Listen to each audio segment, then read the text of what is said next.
serata che riunisce queste 4 piccole realtà, secondo me di eccellenza. C'è anche la mia mamma qua che è una colonna portante. Brava!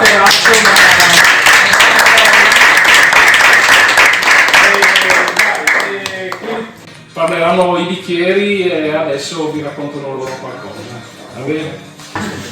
Io sono Manuel, appunto, dell'azienda agricola Fratelli Gambon e nasciamo 8 anni fa, circa, quasi 9, come lavorazione artigianale della carne, in particolare nel salume. Noi siamo di Tramonti di Sopra e il salume, siamo dedicati proprio alla produzione del salume nato in questa valle, che è appunto la Pitina.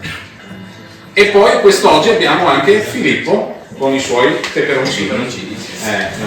Oltre 300, dico bene. No, ogni anno, cioè ne ho coltivati più di 400 negli anni, però ci sono migliaia di varietà di peperoncini, per quasi 40 specie finora scoperte.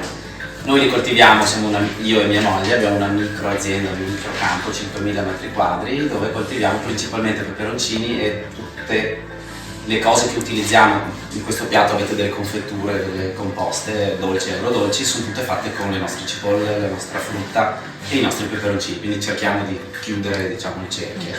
Tanto ringrazio anch'io tutti questi compagni di avventura di stasera e Lorenzo per l'ospitalità e Stefano. Io ho un'azienda che fa affinatura di formaggi, sono un affinatore di formaggi, vado a selezionare formaggi da piccole realtà locali, sto molto attento all'alimentazione, al benessere dell'animale, cercare di prendere prodotti che sono tutti, diciamo, a latte crudo, quindi non c'è un processo di pastorizzazione, e cercando insomma di trovare la qualità in questi piccoli produttori.